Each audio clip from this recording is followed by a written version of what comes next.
Strap in and start your engines. We're about to explore the most epic driving roads in the UK. From breathtaking mountain passes to coastal routes that rival anything in the world. Imagine carving through tight hairpins with panoramic views, cruising beside cliffs and locks, and feeling your heart race on roads so legendary even Top Gear couldn't resist. But we'll also be finding out where they've been adding speed traps and limits to catch you out.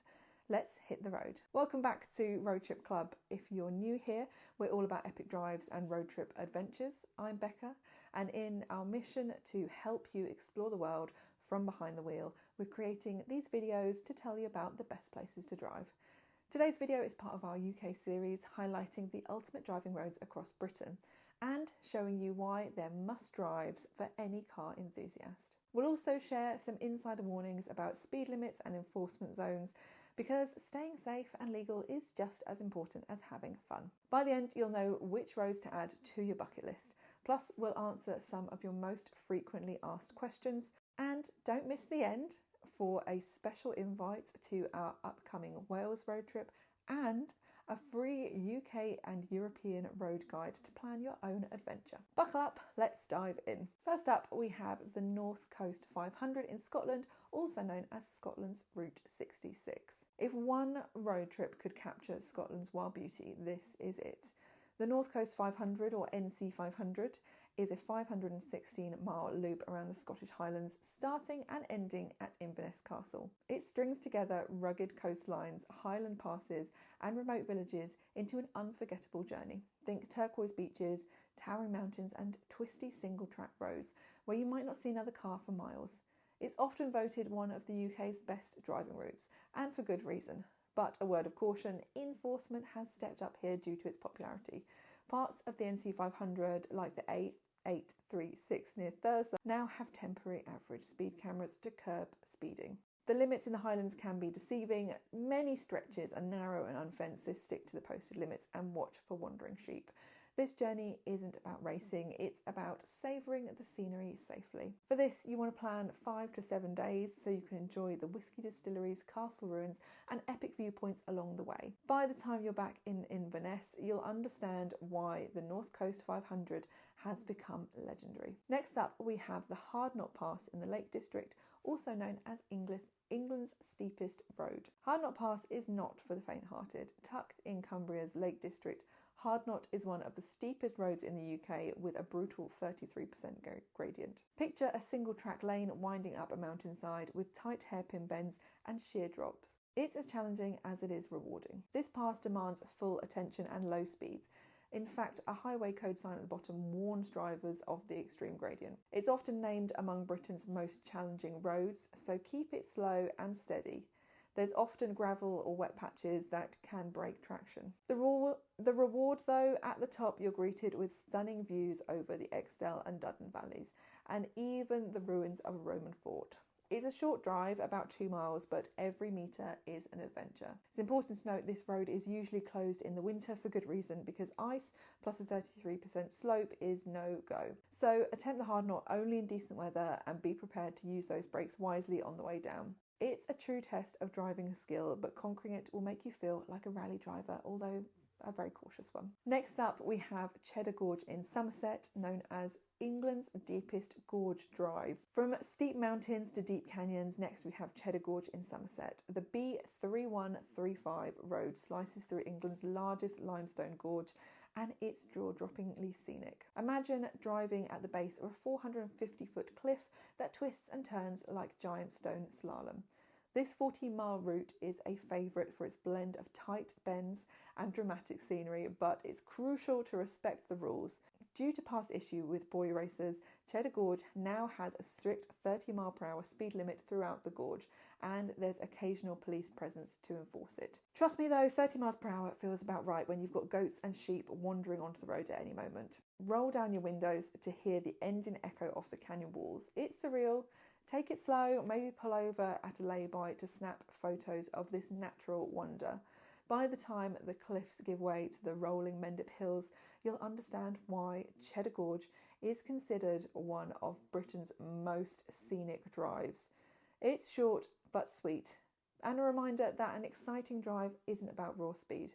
It's about the experience. At number 4, we have the Black Mountain Pass, or A4069 in Wales, the Top Gear Road. If you saw Jeremy Clarkson sliding a car around a mountain hairpin on TV, it was probably here. The Black Mountain Pass in the Brecon Beacons in South Wales is famous for its sweeping bends and stunning vistas. It climbs high into the Cambrian Mountains, offering views so good you might forget to blink. This road earned the nickname the Top Gear Road after featuring on the show in 2011, and it quickly became a pilgrimage route for petrol heads. But here's the catch.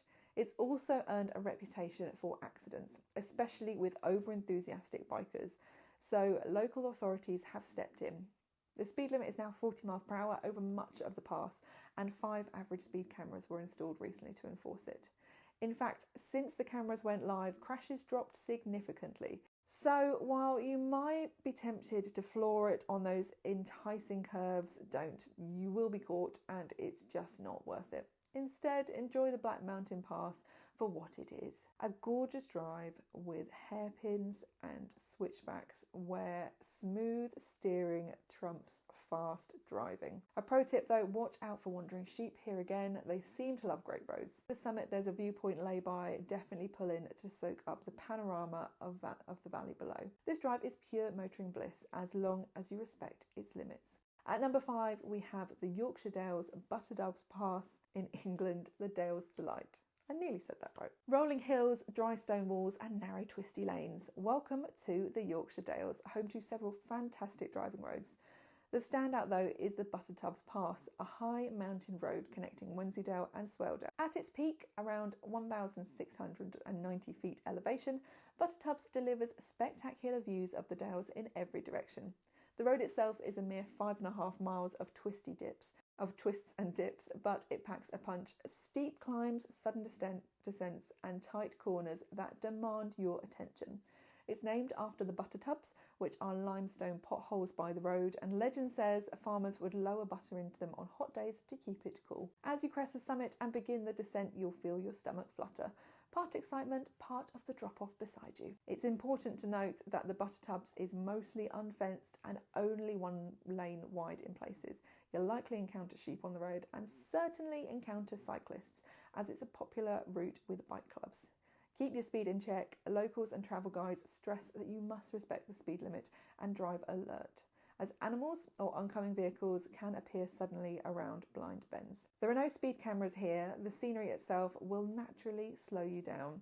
Take your time and perhaps stop at a viewpoint or one of the tiny pull-offs to snap a photo of the endless green valleys. Yorkshire Dales drives like this prove that roads don't have to be long to be unforgettable. It's all about the character, and Buttertubs Pass has plenty of it. Finally, at number 6, we head to the Peak District on the famous A537, better known as the Cat and Fiddle Pass, linking Macclesfield and Buxton. This road is a bit of a dual identity. On the one hand, it's utterly beautiful moorland with sweeping views and curves, and the ascent up to the Cat and Fiddle Inn, which is at 1,689 feet, is one of the highest pubs in England. On the other hand, it has been called the British Widowmaker for its hazardous reputation. Tight bends, stone walls, unpredictable weather, and historically lots of accidents. The statistics were grim. Dozens of serious crashes over the year, particularly among motorcyclists who treated it like a racetrack. As a result, the Cat and Fiddle now has a 50 mile per hour speed limit and an average speed camera network for its entire length. This enforcement has drastically reduced collisions, a win for safety, but it means you must enjoy this road responsibly. And you still can. The A537 rewards the skilled and prudent driver. Focus on clipping those apexes smoothly, not aggressively. There's a particularly famous hairpin called the Cuckoo Corner. You'll know it when you're in it. Also, be mindful again of sheep. The moors are unfenced and stray sheep often graze right by the tarmac and sometimes even wander into the road. Nothing spoils a drive like an ovine surprise around a bend. As you near the top, you'll spot the Cat and Fiddle Inn, recently reborn as a whiskey distillery and cafe. A perfect place to end a run and sip a coffee while enjoying the view. In summary, it's an epic drive, but obey the 50 mile an hour limit. The road is heavily monitored and tickets are no joke. With the right approach, Cat and Fiddle Pass is a pure driving nirvana. and a fitting finale to our list of the best UK roads. So now I'm going to answer some of your questions. These are some of our most frequently asked questions before we wrap up. These are some of the ones that we get from customers or over in our Facebook group, and if you'd like to ask any more questions, please leave them in the comments below. So for starters, do I need a special or fast car to enjoy these roads? No, not at all. Any reliable car will do. You don't need a supercar. In fact, sometimes it's more fun in a modest hatchback because you can exploit a bit more of its capability at legal speeds. The key is that your vehicle is in good shape, brakes, tyres, suspension, all healthy. Some of these roads are very remote as well, so you want a car you can trust. But whether in a Mazda MX-5 or a Ford Fiesta, you can have a blast.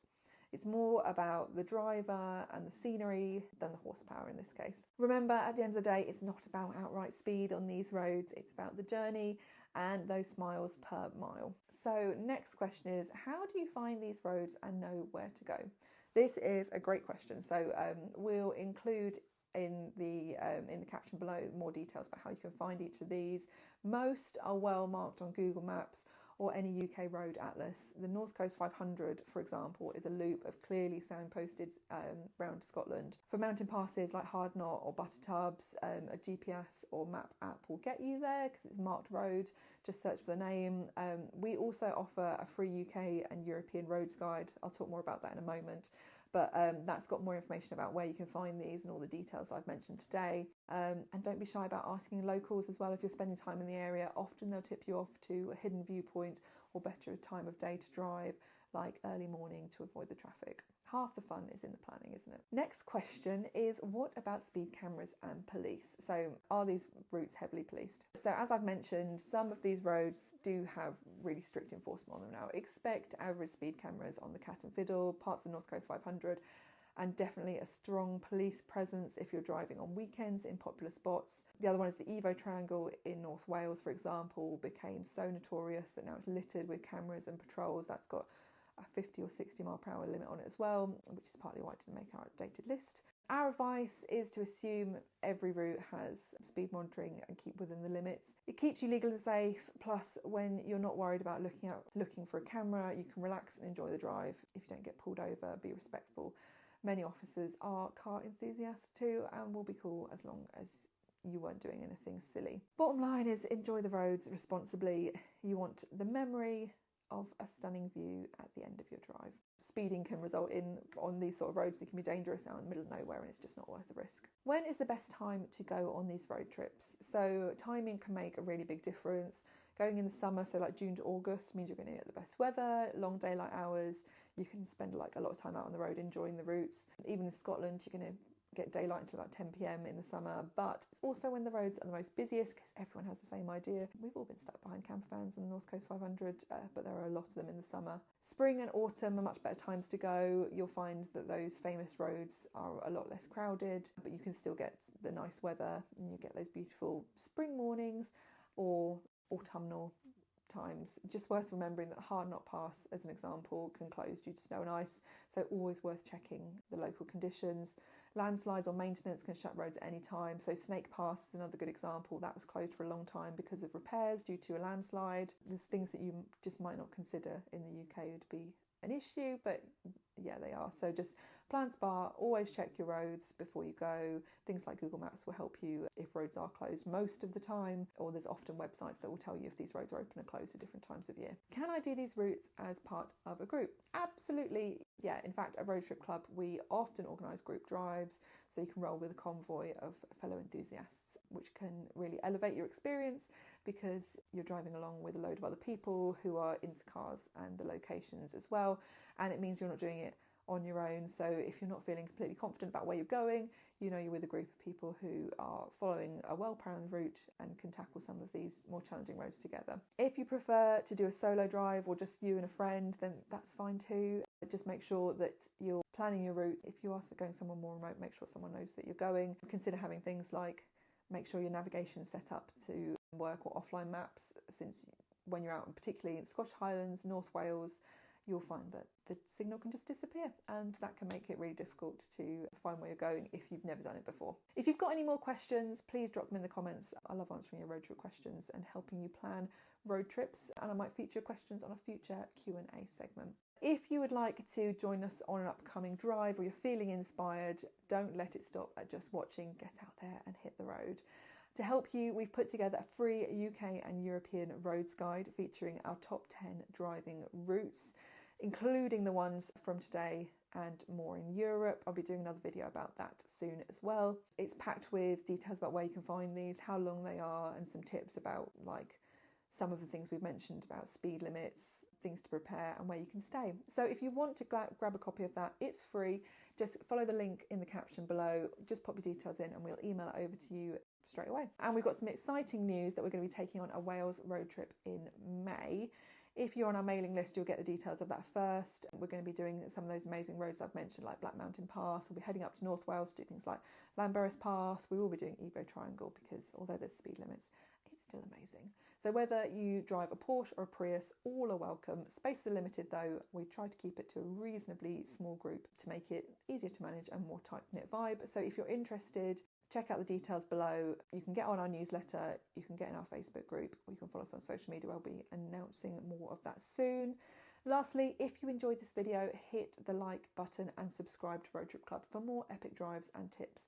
We have lots more upcoming. As I mentioned, we'll be talking about Europe's alpine passes to tips on preparing your car for a road trip. So also let us know in the comments, what one driving road are you dying to try? Or if you have a favourite that we haven't mentioned, let's get that discussion going. Your suggestions might even be featured in our next video. Thanks for riding along with me today. Remember, the journey is as important as the destination, so take the scenic route wherever you can. Stay safe, stay curious, and I'll see you next time for an adventure. Until next time, keep exploring and keep driving.